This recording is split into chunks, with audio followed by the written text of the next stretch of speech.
درود شریف کا پڑھنا، سمجھنا، سیکھنا بہت بڑی مرتبت ہے، اور یہ وہ واحد فعل ہے، یہ وہ واحد عمل ہے جس کے لیے اللہ نے کبھی کوئی بائنڈنگ طے نہیں کی۔ یہ نہیں کہا کہ صبح کو پڑھو، یہ نہیں کہا کہ دوپہر کو پڑھو، یہ نہیں کہا کہ شام کو پڑھو، یہ نہیں کہا کہ رات کو پڑھو، یہ نہیں فرمایا کہ اونچی آواز میں پڑھو، یہ نہیں فرمایا کہ نیچی آواز میں پڑھو۔ اللہ نے مختصر ترین بات کی کہ میں اور میرے فرشتے محمد صلی اللہ علیہ وسلم پہ درود بھیجتے ہیں، اے ایمان والو تم بھی درود و سلام بھیجو۔ کوئی بائنڈنگ نہیں، دن رات پڑھو، زیادہ پڑھو، تھوڑا پڑھو، گن کے پڑھو، بغیر گنتی کے پڑھو۔ اس سے آپ کو، کیونکہ رسول اللہ صلی اللہ علیہ وسلم تک آپ کے والدین کے ناموں کے ساتھ آپ کا درود پہنچایا گیا ہے، اور میرا ایمان تو یہ ہے کہ کچھ ایسے لمحے بھی ہیں جس میں آقا خود آپ کا درود سنتے ہیں۔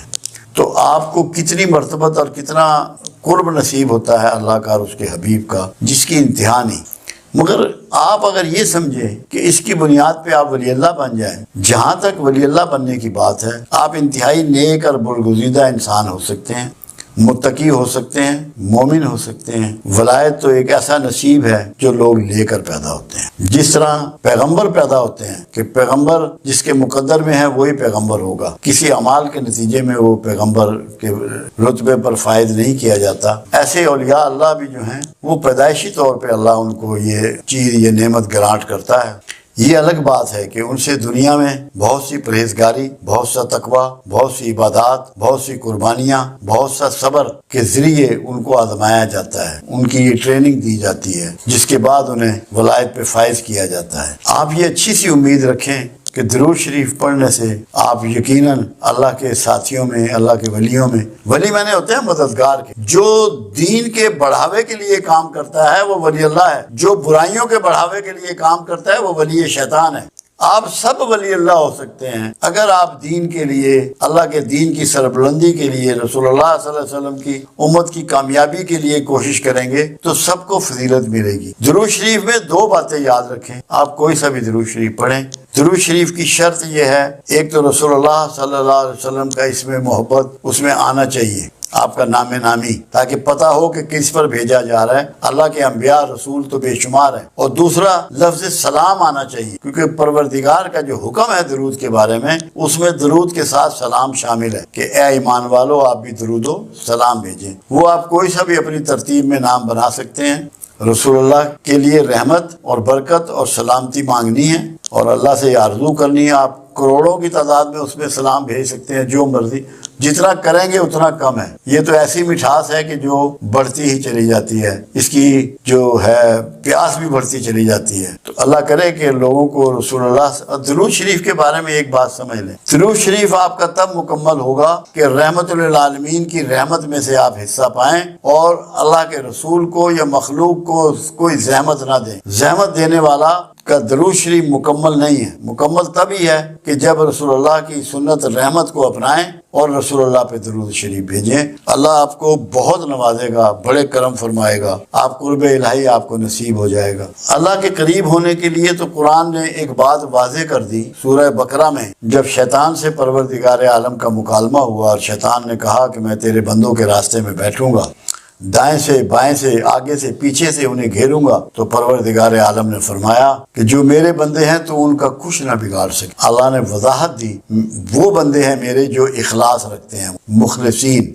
اگر آپ لوگ ولایت حاصل کرنا چاہتے ہیں، ولی بننا چاہتے ہیں، تو اللہ سے اخلاص اختیار، اللہ کے مخلص بندوں میں شامل ہو جائیں، وہی آپ اس کے مقربین میں شامل ہوں گے۔ اور دوسرا، دو کام اور کریں، سیلف مانیٹرنگ شروع کر دیں، اپنا احتساب شروع، سیلف مانیٹرنگ، پھر اپنی سیلف نیگیشن، اپنی خودی کو، اپنی ذاتی خواہشوں کو چھوڑ دیں، اللہ کی خواہش پہ چلنا شروع کریں، اللہ کے لیے دینا شروع کریں، سب کام اللہ کے لیے کر دیں۔ آپ کا کوئی فعل، جاگنا، سونا، کھانا پینا، چلنا، اٹھنا بیٹھنا اللہ کی مرضی کے خلاف نہ ہو۔ ایک بات آپ کو بہت اچھی طرح سمجھ ہونی چاہیے کہ کہ معاف کرنے والا اعلیٰ ضمیر کا اور اعلیٰ ظرف کا مالک ہوتا ہے۔ کوئی معاف کرنے سے اگر کوئی اس کو غلطی سے کمزور سمجھ رہا ہے یا بزدل سمجھ رہا ہے تو یہ سمجھنے والے کی بیوقوفی ہے۔ معاف کرنے والے کا کوئی پرابلم نہیں ہے، اس کی عزت نفس میں اضافہ ہوا ہے معاف کرنے سے۔ کیوں؟ معاف کرنا اللہ کی سنت ہے، رسول اللہ صلی اللہ علیہ وسلم کی سنت ہے، اصحاب رسول اور دیگر انبیاء کرام کی سنت ہے، اولیاء اللہ کی سنت ہے۔ کوئی معاف کرنے والے کو یہ احساس نہیں ہونا چاہیے کہ لوگ مجھے بزدل سمجھیں گے۔ اگر کوئی سمجھ رہا ہے تو وہ بیوقوفوں کی جنت میں رہتا ہے۔ معافی بڑے لوگوں کا کام ہے، بڑے ظرف والوں کا کام ہے اور بڑوں ہی کی سنت ہے۔ اس وہمے میں کبھی مبتلا نہ ہو کہ آپ کی عزت نفس مجروح ہو رہی ہے کہ لوگ بزدل سمجھنا شروع ہو گئے ہیں۔ یہ شیطانی عمل ہے۔ جیسے شیطان آپ کو جب آپ اللہ کی راہ میں خرچ کرنے کے لیے نکلتے ہیں تو روکتا ہے کہ تو خرچ کرے گا تو غریب ہو جائے گا، غریبی کے ڈر سناتا ہے، ایسے ہی شیطان معاف کرنے والے کو یہ ڈر سناتا ہے کہ تو کمزور ہے، تو بزدل ہے۔ ایسا نہیں ہے۔ سب سے دلیری دنیا میں جو ہے وہ معاف کر، سب سے دلیر وہ ہے، باہمت وہ ہے جو معافی دیتا ہے، اور نصیب والے ہیں وہ لوگ جو معاف کرتے۔ اللہ کے ہاں جتنی معاف کرنے والے کی قدر و منزلت ہے دنیا میں کسی کی نہیں ہے۔ خود رسول اللہ صلی اللہ علیہ وسلم کا ایک فرمان مبارک ہے کہ جو میری مسجد میں آ کے نماز پڑھے گا میرے وصال کے بعد، میرے پردہ کر جانے کے بعد، اس کی شفاعت مجھ پر واجب آ گئی، اور جو میرے گھر یعنی کہ جہاں آپ آج موجود ہیں اور میرے ممبر کے درمیان میں نماز پڑھے گا اس کو میں داخل جنت کروں گا، اور جو شخص میری امت میں سے اس کے ساتھ زیادتی کی گئی ہو، اس کا حق تلفی کی گئی ہو، اور وہ حق تلفی کرنے والوں کو، زیادتی کرنے والوں کو معاف کر کے فساد نہیں پھیلائے گا، فساد کو روکنے کا سبب بنے گا، اسے میں بازو سے پکڑ کے جنت میں لے جاؤں۔ یہ ہے معاف کرنے والے کا رتبہ جو اللہ کے حبیب صلی اللہ علیہ وسلم نے بیان فرمایا۔ اس خیال میں کبھی کوئی نہ رہے کہ لوگ اسے بزدل سمجھیں گے، یہ شیطانی سوچ ہے۔ اللہ آپ کو اس سے اپنی پناہ میں رکھے اور معاف کرنے کی ہمت اور توفیق آپ کو عطا فرمائے۔ ہم جو لیکچر دیتے ہیں اس میں مرد و زن کی کوئی تخصیص نہیں ہوتی۔ جہاں بھی ہمارے لیکچر ہوتے ہیں بڑے لیول پہ اداروں میں، اپنے لاہور میں ذاتی ارینج کر کے یا مختلف جو لوگ ارینج رکھتے ہیں، عورتیں اور مرد سب مخصوص ہوتے ہیں، اور قرآن حکیم اور رسول اللہ صلی اللہ علیہ وسلم کا تمام پیغام، تمام احادیث، تمام سنتیں مرد و زن دونوں کے لیے ہیں۔ اللہ نے کوئی ایسی تخصیص نہیں کی کہ جو ہدایت دی جا رہی ہے وہ صرف مردوں کے لیے ہے یا صرف عورتوں کے لیے ہے۔ عورتوں کی دوزخ میں تعداد کی وجہ صرف ایک بیان کی گئی، اس کو آپ سمجھ لیں۔ رسول اللہ صلی اللہ علیہ وسلم کا گزر ایک دن قبرستان سے ہوا، ایک تازہ قبر پر آپ رک گئے اور پوچھا گیا کہ یہ کس کی قبر ہے؟ لوگوں نے بتایا یہ فلاں محلے میں رہنے والی فلاں عورت کی قبر ہے۔ فرمایا اس پہ عذاب ہو رہا ہے، جاؤ دیکھ کے آؤ، پوچھو اس کی معلومات کرو کہ اس کے اعمال کیا تھے۔ جب معلومات کی گئی تو پتہ لگا بہت زیادہ نمازی، نوافل پڑھنے والی، صدقہ و خیرات کرنے والی، نفلی روزے رکھنے والی خاتون تھی۔ آپ نے فرمایا نہیں، پوری معلومات کر کے آؤ۔ جب پوری معلومات کی گئی تو پتہ لگا کہ دوسروں کی ٹو میں ہر وقت لگی رہتی تھی۔ آپ نے فرمایا یہ ٹو میں لگنا اس کے سارے باقی اعمال کو کھا گئے۔ آپ نے ایک درخت کی ٹہنی توڑ کے وہاں اس کی قبر پہ سرانے کی طرف لگا دی اور فرمایا جب تک یہ ہری رہے گی اس پہ عذاب ٹلا رہے گا۔ اس مثال دینے کا مقصد صرف یہ ہے کہ اگر مستورات جو اس میں بہت زیادہ ملوث ہیں غیبت کرنے میں، دوسروں کی ٹو لگانے میں، یہ کپڑا کہاں سے لائی ہے، کون سی دکان سے لائی ہے، کتنے کا خریدا ہے، جوتا کہاں سے لائی ہے، اس نے جویلری کہاں سے بنائی ہے، اس کے گھر کون آ رہا ہے، پکا کیا ہے، مہمان کون آیا ہے، جب دوسروں کے بارے میں غور و فکر کریں گی، دھیان رکھیں گی، ٹو میں رہیں گی تو سارے اعمال ضائع ہوں گے۔ اس لیے آپ کو جب دوزخ دکھائی گئی تو وہاں مستورات زیادہ دکھائی گئی۔ دوسری چیز یہ تھی کہ وہ اپنے شوہروں کی آمدن جو ہے اس کو بعض اوقات اس کی اجازت کے بغیر یوز کرتی ہیں۔ یہ بھی ایک وجہ ہے مستورات کا دوزخ میں زیادہ نظر آنا۔ شوہر سے اجازت لیے بغیر اس کی پراپرٹی کا استعمال، یعنی کہ اس کی پیسوں کا یا زیورات کا یا خوراک کا، جو کچھ بھی مالی معاملات میں مطلب ہے اس میں وہ بغیر اجازت کے استعمال، وہ بھی ایک بہت بڑا مطلب ہے اس میں ریزن تھا۔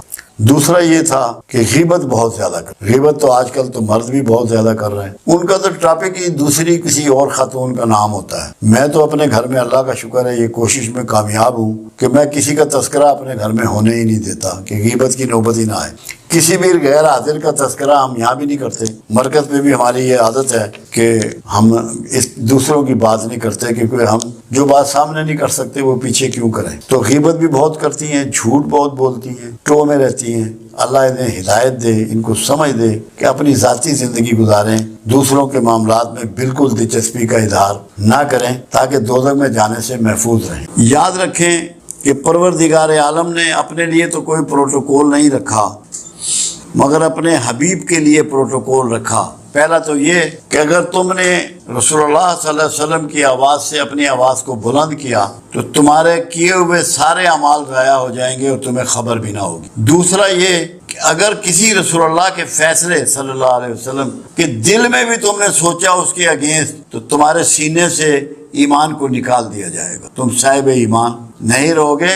صرف تمہارے دل میں اتنا گمان آئے کہ جو فیصلہ رسول اللہ نے فرما دیا اس کی مخالفت، اس کے لیے ناپسندیدگی، تو تم میں ایمان نہیں رہے گا۔ تیسری چیز، دو چیزیں ایسی ہیں جو پروردگار عالم ہمیشہ قبول فرماتا ہے، باقی کوئی چیز رد بھی کر سکتا ہے۔ ایک توبہ اور ایک رسول اللہ صلی اللہ علیہ وسلم پر درود و شریف۔ درود شریف کو اللہ ہر حال میں قبول فرماتا ہے۔ یہ وہ کلمہ ہے کہ جس کو اللہ قبول فرماتا ہے، اور جب کوئی شخص درود شریف پڑھتا ہے تو وہ بنیادی طور پہ صبغت اللہ ہو جاتا ہے۔ کیوں؟ اللہ کی صفات ہے، اللہ کا طریقہ ہے، اللہ کی سنت ہے۔ اللہ خود درود بھیجتا ہے، اللہ خود رسول اللہ سے محبت کرتا ہے۔ تو رسول اللہ صلی اللہ علیہ وسلم کی محبت کرنا، درود بھیجنا، یہ اللہ کی سنت پہ چلنا ہے، صبغت اللہ ہو جانا ہے۔ اس کی بہت بڑی مرتبت یہ ہے کہ آپ اس فعل میں، یہ واحد فعل ہے جس میں مخلوق کے ساتھ خالق شامل ہے۔ آپ نماز پڑھتے ہیں، خالق اس میں شامل نہیں ہے۔ روزہ رکھتے ہیں، خالق اس میں شامل نہیں ہے۔ حج کرتے ہیں، خالق اس میں شامل نہیں ہے۔ کہیں اللہ نے نہیں کہا کہ میں روزہ رکھتا ہوں، میں نماز پڑھتا ہوں، میں حج کرتا ہوں۔ کہا کہ میں اور میرے فرشتے محمد رسول اللہ صلی اللہ علیہ وسلم پہ درود بھیجتے ہیں، اے ایمان والو تم بھی درود و سلام بھیجو، سلامتی بھی۔ ایک تو یہ وہ دعا ہے کہ کائنات میں اس سے بڑھ کے کوئی دعا اگر ہوتی تو اللہ اپنے رسول صلی اللہ علیہ وسلم کے لیے یہ چاہتا کہ وہی دعا دی جائے، رحمت کی، برکت کی، سلامتی کی۔ اس کا فائدہ یہ ہے جو چیز آپ ڈیلیور کرتے ہیں وہی آپ کو واپس ملتی ہے۔ ایک فائدہ یہ ہے، ایک تو اللہ راضی ہوتا ہے، آپ صبغت اللہ ہوتے ہیں، اللہ کی سنت پہ عمل کر رہے ہوتے ہیں۔ آپ جب رسول اللہ صلی اللہ علیہ وسلم پہ رحمت بھیج رہے ہیں، برکت بھیج رہے ہیں، سلامتی بھیج رہے ہیں، یہ سب کچھ آپ کی طرف لوٹایا جا رہا ہے، آپ کی طرف یہ لوٹتا ہے۔ آپ کو بھی یہ چیزیں نصیب ہو رہی ہیں۔ کیوں؟ کہ جو بھی یہ گفٹ اللہ کے حبیب کی طرف روانہ کر رہا ہے، اللہ اس سے راضی ہوتا ہے اور اس کو انہی چیزوں کے ساتھ برکات اور رحمت اور سلامتی پہنچاتا ہے۔ دوسرا، خود اللہ کے رسول صلی اللہ علیہ وسلم کا فرمان مبارک ہے کہ جو میرا درود ہے وہ مجھ تک پہنچایا جاتا ہے لوگوں کو والدین کے ناموں کے ساتھ، کہ فلاں شخص نے، یہ ماں کا نام ہے، یہ باپ کا نام ہے، آپ کو اتنی مرتبہ درود شریف پیش کیا ہے۔ یہ سب سے بڑی بات ہے کہ آپ کا نام رسول اللہ کے دربار میں رجسٹر ہو جاتا ہے کہ اس شخص نے، اس کی یہ والدہ کا نام ہے، یہ اس کے باپ کا نام ہے، یہ درود شریف مجھے بھیجا ہے۔ آپ کے دفتر میں وہ ریکارڈ کرتے ہیں فرشتے، وہ پہنچا دیا جاتا ہے۔ دوسری بات یہ ہے کہ خود آپ کا فرمان یہ بھی ہے کہ شب جمعہ، یعنی کہ جو جمعرات کی رات ہوتی ہے، جس کو شب ہم جمعے کی کہہ رہے ہیں کیونکہ ہمارے یہاں رات پہلے ہوتی ہے، میں خود سنتا ہوں۔ ایک بات اور ہے، قرآن حکیم میں وعدہ کیا گیا کہ تم جس کسی کو دعا دو تو جو دعا اس نے دی ہو یا ویسی ہی دعا اسے واپس لوٹاؤ یا اس سے بڑھ کے دعا واپس لوٹاؤ۔ اب یہ قرآن کا قانون جو ہے، یہ قرآن کی صفت جو ہے، یہ قرآن کا آرڈر جو ہے، یہ رسول اللہ صلی اللہ علیہ وسلم کے لیے بھی ہے، سب کے لیے۔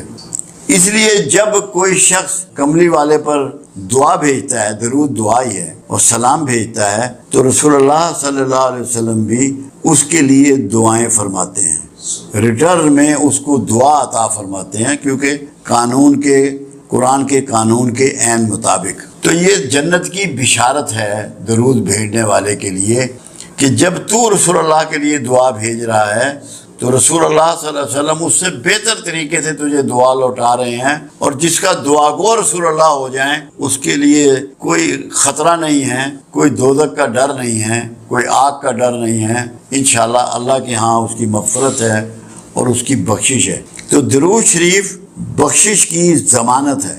یہ پڑھنے والا، یہ بھیجنے والا، پڑھنے کا لفظ نہیں ہے، بھیجنے کا لفظ ہے۔ بھیجنے میں یہ ہوتا ہے کہ یہ گفٹ ہوتا ہے، پڑھنا گفٹ نہیں ہے، بھیجنا گفٹ ہے۔ آپ کو یہ یقین ہونا چاہیے کہ آپ کی چیز جو ہے یہ ہوا کے دوش پر جا رہی ہے اور آقا کو پہنچ رہی ہے، یہ گفٹ آپ کا میرے آقا کے پاس جا رہا ہے۔ ایک فائدہ اور جو پنجابی کی ایک مثال ہے، رانجھا رانجھا کردینی میں آپ پہ رانجھا ہوئی۔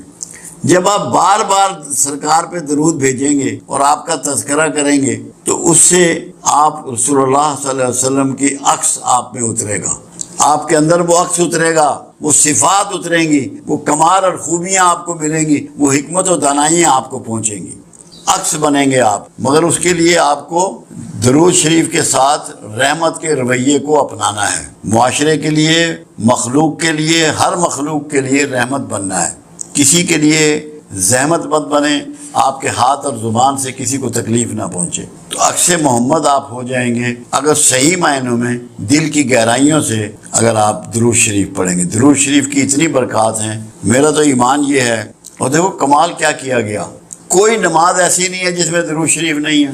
یہاں تک کہ جنازے کی نماز میں بھی درود شریف رکھ دیا گیا کہ جس نے کوئی نماز نہیں کبھی پڑھی، ایک دفعہ درود شریف کسی جنازے میں پڑھ لیا تو اللہ کے رسول کی دعاؤں کا مستحق ہو گیا، اس کی عاقبت سنور گئی، اس کی آخرت محفوظ ہو گئی۔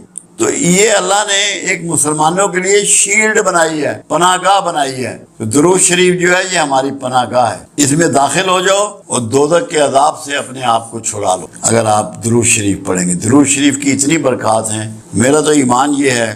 اور دیکھو کمال کیا کیا گیا، کوئی نماز ایسی نہیں ہے جس میں درود شریف نہیں ہے۔ یہاں تک کہ جنازے کی نماز میں بھی درود شریف رکھ دیا گیا کہ جس نے کوئی نماز نہیں کبھی پڑھی، ایک دفعہ درود شریف کسی جنازے میں پڑھ لیا تو اللہ کے رسول کی دعاؤں کا مستحق ہو گیا، اس کی عاقبت سنور گئی، اس کی آخرت محفوظ ہو گئی۔ تو یہ اللہ نے ایک مسلمانوں کے لیے شیلڈ بنائی ہے، پناہ گاہ بنائی ہے۔ تو درود شریف جو ہے یہ ہماری پناہ گاہ ہے، اس میں داخل ہو جاؤ اور دوزخ کے عذاب سے اپنے آپ کو